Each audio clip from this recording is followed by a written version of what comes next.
dianjurkan dibaca ketika sholat adalah sholat Ibrahimiyah. Dinamakan sholat Ibrahimiyah karena di situ disebut nama Nabi Ibrahim alaihissalam. Kama sholaita ala Ibrahim, ya kama sholaita ala Ibrahim kamu. Jadi karena disebut di situ Nabi Ibrahim dinamakan sholat Ibrahimiyah. Dan itu afdal sholawat, afdal siho. Karangan ulama sangat-sangat banyak cara bagaimana bersolat kepada Nabi Muhammad. Siho-siho sholawat banyak sekali. Ya, dan kalau seseorang bernazar, aku nazar, aku akan membaca 100 kali salat kepada Nabi dengan siho yang paling afdal, maka dia tidak keluar dari kewajiban nazarnya kecuali membaca 100 kali salat kepada Nabi dengan siho Ibrahimiyah, karena yang paling afdal Ibrahimiyah. Nah, sebagaimana dikatakan afdal siho alhamdulillah, hamdulillahi hamdan yuafi ni'amahu wa yukafi mazidah. Afdal siho afdal siho al-istighfar, Allahumma anta rabbi la ilaha illa anta khalaqtani wa ana abduka wa ana ala ahdika wa wa'dika mastata'tu wa a'udzuka min syarri ma abu'u laka bi ni'mati alayya wa abu'u bi dhanbi faghfir li, itu istighfar li fa innahu la yaghfiru dzunuba illa anta. Ini afdal siho istighfar. Jadi kalau mau nazar atau mau baca siho istighfar yang paling afdal, baca ini.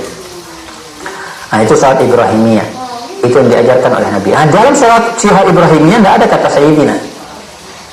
Tidak disebutkan kalau baca salat kepadaku caranya Allahumma sholli ala sayyidina Muhammad, tidak ada. Tapi dikatakan oleh ulama, ya, intisal sulukul adab khairun wa afdal min intisalil amr. Yaitu kita beradab lebih baik daripada kita mentaati perintah. Apalagi kalau itu tidak dilarang oleh Nabi. Apa ada larangan untuk kita tidak boleh mengucapkan sayyidina kepada Nabi Muhammad? Tidak ada larangan, cuma tidak disebutkan dalam sholat Ibrahimiyah oleh Nabi Muhammad SAW. Makanya yang afdal ditambah sayyidina, dan itu menurut pendapat madhab Imam Syafi'i, Imam Malik, dan juga Imam Abu Hanifah. Cuma Imam Ahmad bin Hanbal aja yang mengatakan yang afdal tidak pakai sayyidina, sesuai dengan yang diajarkan oleh Nabi Muhammad SAW. Walaupun hal, ya, di sini dikatakan sini Sayyidina Muhammadin Rasulullah, sebagai Rasulnya Allah. Nabi Muhammad termasuk bagian daripada Rasul Allah. Yang Rasul Allah Subhanahu Wa Taala ada yang mengatakan, ya, sekian 314 Rasul, ada yang mengatakan tidak terhitung jumlahnya. Maka dari sekian banyak Rasul yang pernah diutus oleh Allah Subhanahu Wa Taala, yang paling afdal adalah Nabi Muhammad. Paling afdal adalah Nabi Muhammad. Baru kemudian Nabi Ibrahim, baru kemudian Nabi Nuh, baru kemudian Nabi Musa, baru kemudian Nabi Isa alaihissalam. Dan mereka adalah ulul azmi. Mereka adalah 5 nabi yang terbaik, 5 rasul yang terbaik. Nah, jadi Nabi Muhammad adalah yang paling afdal. Bahkan kita katakan Nabi Muhammad bukan afdal para nabi aja, tapi afdal para makhluk sekian, seluruhnya, seluruh makhluk, yang artinya makhluk semua ciptaan Allah. Dan ciptaan Allah adalah selain Allah. Kullu ma siwa Allah fa huwa makhluk. Semua yang bukan Allah adalah makhluknya Allah, ciptaan Allah Subhanahu. Dari sekian banyak ciptaan Allah, yang paling afdal dari sekian adalah Nabi Muhammad SAW. Lebih afdal dari malaikat Jibril, lebih afdal dari Arsy, lebih afdal bahkan dari surganya Allah Subhanahu Wa Taala. Surga tidak akan mulia kalau tanpa kehadiran Nabi Muhammad SAW. Semoga kita, ya, ditakdirkan berkumpul bersama Nabi Muhammad SAW di dunia, di barzah, dan di akhirat, di surga firdaus insyaallah. Amin ya rabbal alamin. Jadi Rasulullah. Siapa itu Rasul? Siapa itu Nabi? Rasul, Nabi tidak beda jauh. Huwa insanun hurrun zakarun salimun an munaffirin tab'an wa andana ati adil wa khana ummin uhiya ilaihi. Jadi itu ta'rif Nabi. Siapa itu Nabi, siapa itu Rasul? Nabi atau Rasul itu adalah insan, berarti ada manusia. Insanun, manusia. Ada Nabi selain manusia? Nabi Musa, Nabi Ibrahim, Nabi Isa, Nabi Sulaiman, Nabi Yusuf, semua mereka Nabi. Tapi ternyata mereka semuanya manusia. Oh, itu Nabi Jibril, bukan Nabi Jibril. Mereka malaikat dan mereka bukan para nabi. Jin ada nabi? Jin tidak ada nabi. Apalagi hewan, jelas sudah. Jadi nabi hanya berasal dari manusia. Itu keistimewaan manusia. Malaikat tidak ada nabi, dan jin tidak ada nabi. Tapi manusia aja yang bisa menjadi nabi, syaratnya. Insanun hurrun, dan nabi harus merdeka. Ya, jadi tidak ada dari zaman Nabi Adam sampai akhir zaman seorang nabi tapi dia budak, tidak ada. Selalu seorang nabi itu adalah manusia yang merdeka. Insanun hurrun zakarun, laki-laki. Dari awal Nabi Adam, Nabi Ibrahim, Nabi Musa, ternyata semuanya laki-laki. Kalau itu Nabi Maryam bukan nabi. Nabi apa? Bukan nabi. Nabi Asia bukan nabi. Mereka bukan orang wanita yang mulia, mereka wanita yang salihah, bahkan menjadi pendamping Nabi Muhammad SAW di surga. Sayyidatuna Maryam, Sayyidatuna Asia istri Fir'aun, Sayyidatuna Maryam, siapa itu? Ibu daripada Nabi Allah Isa alaihissalam. Ibu daripada, ya, menjadi pendamping Nabi. Kok bisa menjadi pendamping Nabi? Karena seseorang itu, seorang wanita di surga akan bersama suaminya. Ya, Siti Maryam, Sayyidatuna Maryam punya suami? Punya suami? Hah? Punya suami? Nggak punya suami. Dilahirkan Nabi Isa tanpa ayah. Jadi sebenarnya nggak punya suami. Ya, oleh karena itu kemudian mereka mengatakan mereka adalah Nabi Isa adalah Tuhan, Maryam adalah Tuhan. Ya, sama. Akhirnya mereka jadi kafir dengan sebab itu. Padahal mereka tidak melihat kepada Nabi Adam. Nabi Adam punya ayah? Ya, sama dengan Nabi Isa, tidak punya ayah. Kenapa mereka percaya dengan Nabi Adam? Bahkan Nabi Adam lebih mengherankan lagi, tanpa ayah, tanpa ibu. Sebagaimana Allah ciptakan Nabi Adam tanpa ayah, tanpa ibu, tanpa dengan susah payah. Itu dengan enaknya, dengan mudahnya Allah ciptakan seorang Nabi Isa tanpa ayah. Semuanya mudah di tangan Allah, kun fayakun, tanpa ayah. Tapi mereka tidak dapat hidayah dari Allah Subhanahu wa ta'ala. Jadi Sayyidatuna Maryam seorang wanita yang salihah tapi tidak punya suami. Karena tidak punya suami berarti akan bersama Rasulullah menjadi pendamping, Masya Allah, kemuliaan pendampingnya Rasulullah SAW. Begitu juga Sayyidatuna Aisyah, Sayyidatuna Asia. Sayyidatuna Asia istri siapa? Tidak bersama suaminya. Kalau bersama suaminya akhirnya di neraka nantinya bersama Fir'aun. Nah, karena suaminya kafir akan bersama Nabi Muhammad SAW.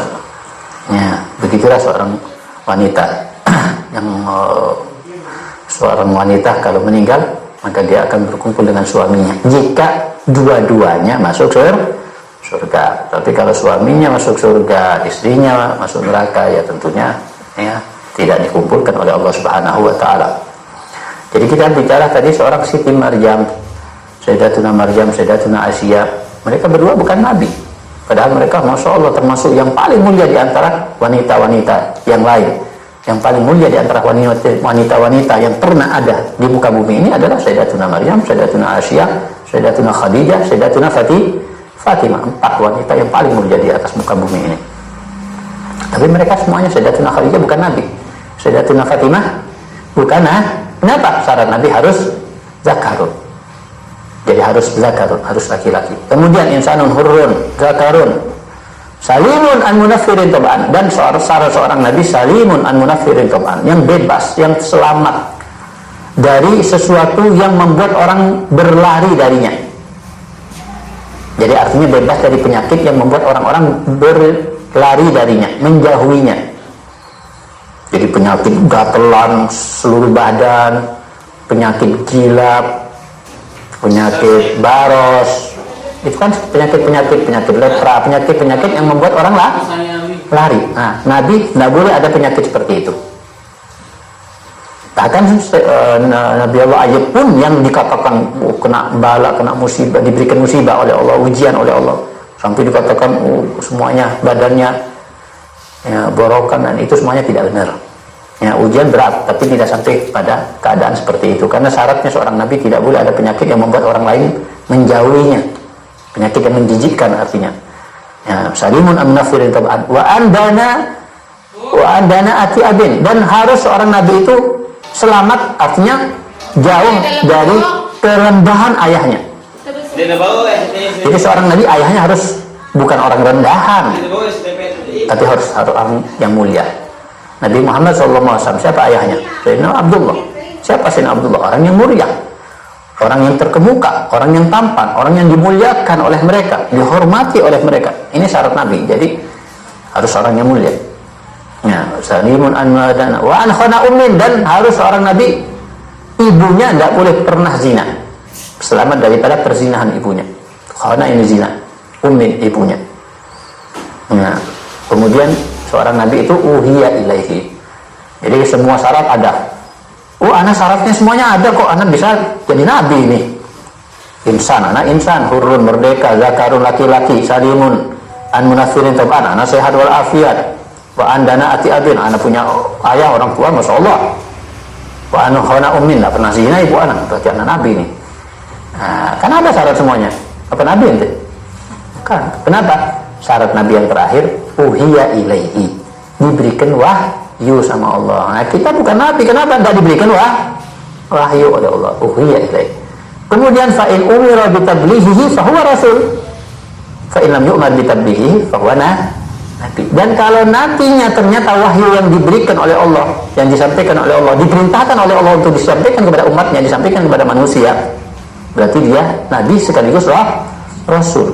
Kalau tidak diperintahkan oleh Allah untuk disampaikan kepada orang lain, kepada umatnya, berarti beliau adalah nabi tapi bukan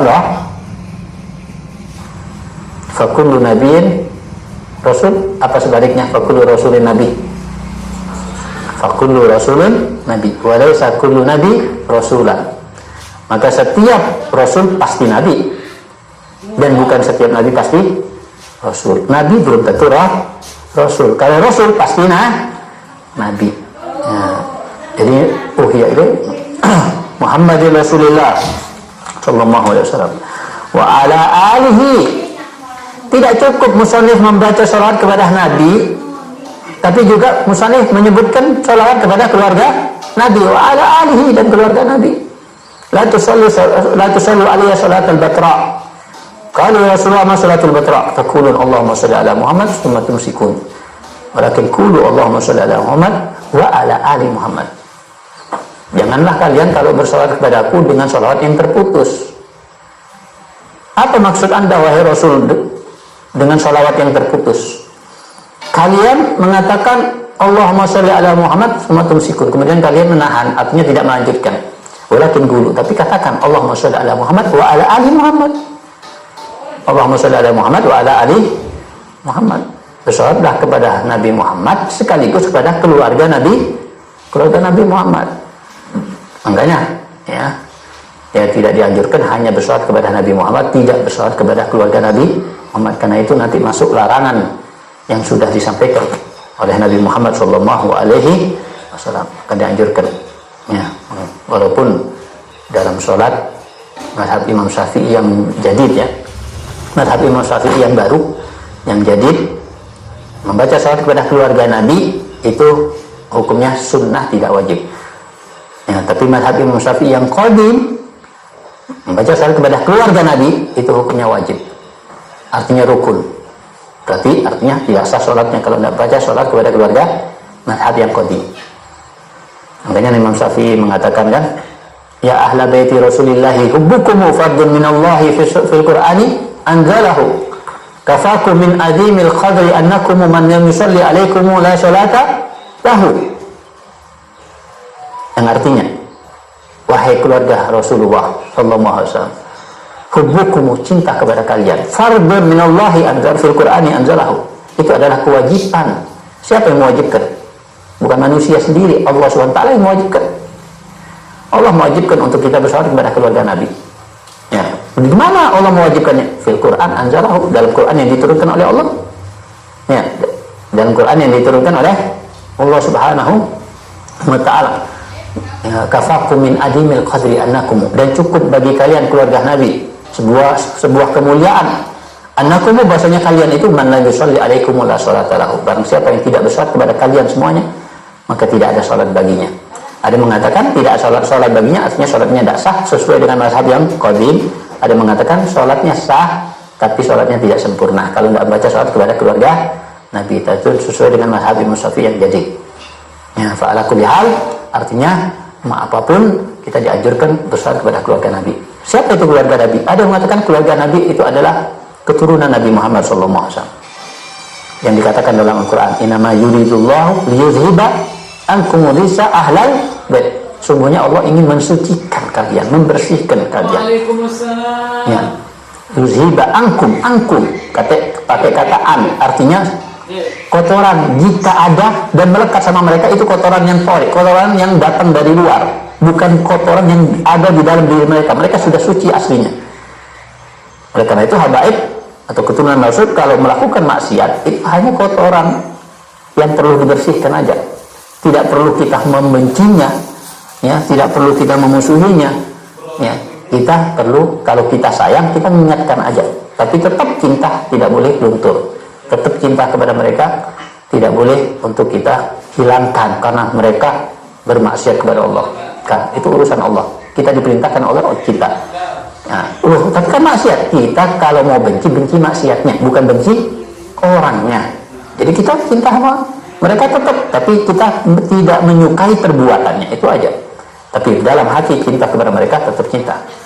Nah, itulah yang dimaksud oleh sebagian ulama bahwasanya keluarga Nabi adalah keturunan, artinya anak cucu daripada Sayyidah Fatimah Zahra dan Sayyidina Ali bin Abi Thalib. Dan ada pendapat yang mengatakan bahwasanya keluarga Nabi di sini adalah mereka orang-orang yang diharamkan oleh Allah Subhanahu wa taala menerima zakat. Siapa yang diharamkan menerima zakat? Siapa yang diharamkan untuk menerima zakat? Yaitu Bani Hashim, Bani Hashim, Bani Muttalib. Diharamkan mereka untuk menerima zakat. Kenapa diharamkan menerima zakat? Karena zakat itu kotoran manusia, kotoran harta manusia. Sedangkan mereka adalah orang-orang yang dimuliakan oleh Allah SWT. Tidak pantas untuk menerima zakat bagi mereka, dan mereka adalah keluarga yang mulia, dimuliakan oleh Allah. Sedangkan zakat adalah kotoran manusia. Ya, dan apalagi yakfikumul khumusul khumus. Apalagi keluarga Nabi itu sudah mendapatkan bagian daripada khumusul khumus. Seperlimanya daripada ghanimah ada bagian untuk keluarga Nabi. Seperlima daripada yaitu harta umum daripada harta muslimin, itu seperlimanya diberikan kepada keluarga Nabi. Makanya sebagian ulama mengatakan bahwasanya ya, menerima zakat di zaman sekarang ini bagi keluarga Nabi boleh-boleh aja sebagian, tapi itu bukan muktamad berdasarkan ilah tadi, yaitu mereka sudah cukup mendapatkan humusul humus, tapi sekarang kenyataannya mereka tidak mendapatkan humusul humus. Nah, jadi Bani Hashim, Bani Muttalib. Nabi Muhammad Bani Hashim atau Bani Muttalib? Bani Hashim, makanya dikatakan Al-Hashimi bin Bani Hashim. Muhammad bin Abdullah bin Abdul, berarti Bani Hashim, Bani Muttalib, Bani Hashim, bukan Muttalib yang ini. Bin Abdullah bin Abdul Muttalib bin Hashim bin Abdi. Jadi Rasulullah Bani Hashim. Termasuk yang haram menerima zakat Imam Syafi'i, karena Imam Syafi'i min Bani Muttalib. Imam Syafi'i kakeknya Muttalib. Siapa itu Imam Syafi'i? Siapa namanya Imam Syafi'i? Muhammad bin kita kenalnya Muhammad Syafi'i, Imam Syafi'i. Kadang-kadang ditanya namanya nggak tahu. Namanya Muhammad bin Idris, kunyahnya Abi Abdillah. Jadi Imam Syafi'i dikenal dengan nisbahnya. Imam Syafi'i, nisbah itu nisbah kepada kakek, disandarkan kepada kakek, dinisbahkan kepada kakek beliau, itu nisbah. Jadi kakek beliau namanya Syafi'i, sehingga disandarkan kepada beliau Syafi'i. As-Syafi'i, yakni cucu daripada Syafi'i itu. Imam Syafi'i Muhammad bin Idris bin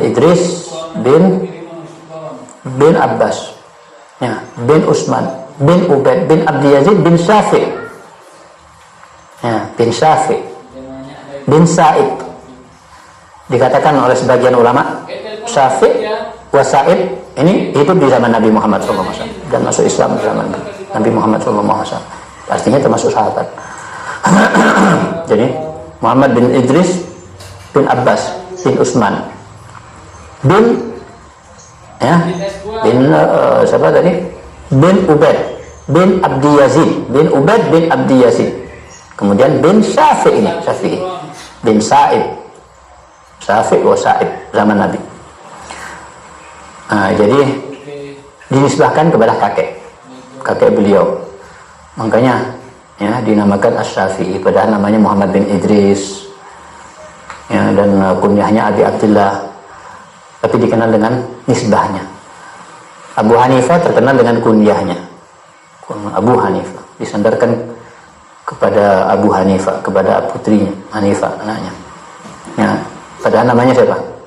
Imam Nu'man. Abu Hanifah imam, mungkin orang banyak yang tidak tahu namanya Nu'man. Itu mazhabnya Imam Nu'man. Siapa Imam Nu'man itu? Padahal itulah Imam Abu dikenal dengan kunyah. Ya, kemudian Imam Malik sesuai dengan namanya. Imam Ahmad bin Hanbal sesuai dengan namanya, terkenal dengan namanya, ada yang terkenal dengan kunyahnya, ada yang terkenal dengan nisbah. Ya, nisbah. Jadi seseorang bisa dinisbahkan kepada anaknya atau orang tuanya. Ya, Abu Qasim nisbah kepada anaknya Abu Qasim dan seterusnya. Nah, itu nisbah. Dan boleh juga nisbah kepada kakek seperti tadi. Boleh juga nisbah kepada daerah yang ditempati. Ya, dengan syarat. Ya. Jadi kalau dia tinggalnya di Hadramut bisa mengambil nisbah kepada Hadramut, Al-Hadrami. Kalau Makkah Al-Makki, Madinah Al-Madan. Kalau Raci Ar-Raci. Oh, keren juga Ar-Raci. Jadi nisbah. Tapi ulama mengatakan, sebagian ulama mengatakan boleh mengambil nisbah dari daerah yang dia tinggal di sana. Kalau tinggal di sana 4 tahun lebih. Jadi kalau tinggal di Hadramut 4 tahun lebih, boleh pulang tambah gelar Hadrami. Di Mekah 4 tahun lebih, pulang tambah gelarnya Al-Makki. Boleh. Imam Ibn Hajar Al-Haytami Al-Makki. Ya, karena tinggal di Mekah akhir umurnya 4 tahun lebih, sehingga ada Al-Makki tambahannya. Ya, Imam Syafi'i juga Al-Misri termasuk, tinggal di Mesir akhirnya. Nah, itu nisbah. Jadi kalau kalian tinggal di Raci 4 tahun lebih, boleh arah. Ya. Dan kita bicara tadi Bani Hashim, Bani Muttalib. Jadi termasuk Imam Syafi'i adalah Bani Muttalib dan Hashim Muttalib. Itu 2 saudara. Yang ayah mereka adalah Abdul Manaf. Kalau kakek Nabi Hashim bin Abdul Manaf, kakeknya Imam Syafi'i Muttalib bin Abdul Manaf. Muttalib bin Imam Syafi'i. Ya, ada Imam Syafi'i. Hafal nisbahnya tadi? Imam Syafi'i siapa? Muhammad bin Idris bin Abbas bin Utsman bin Ubaid bin Abdi Yazid bin Sa'ib bin Syafi' bin Sa'ib bin Sa'ib. Kemudian bin Hashim. Ya, kemudian bin Hashim, kemudian bin Muttalib. Nah, Muttalib ini saudaranya Hashim. Jadi Hashim yang pertama sebelumnya bin Hashim, setelah Sa'id bin Hashim. Hashim ponakannya Sayyidina Hashim kakek Nabi, bukan Hashim kakek Nabi itu. Hashim bin Muttalib baru. Nah, jadi Muttalib sama Hashim, kakek Nabi saudara. Dan sebenarnya ada 2 saudara lagi, ada 4 bersaudara mereka. Ada 2 saudara lagi, Abdus Samas wa Naufal. Jadi 4 saudara, Hashim kakek Nabi, Muttalib pakai Imam Syafi'i, ada Naufal, Abdus Samas. Tapi mereka berdua tidak masuk. Kenapa?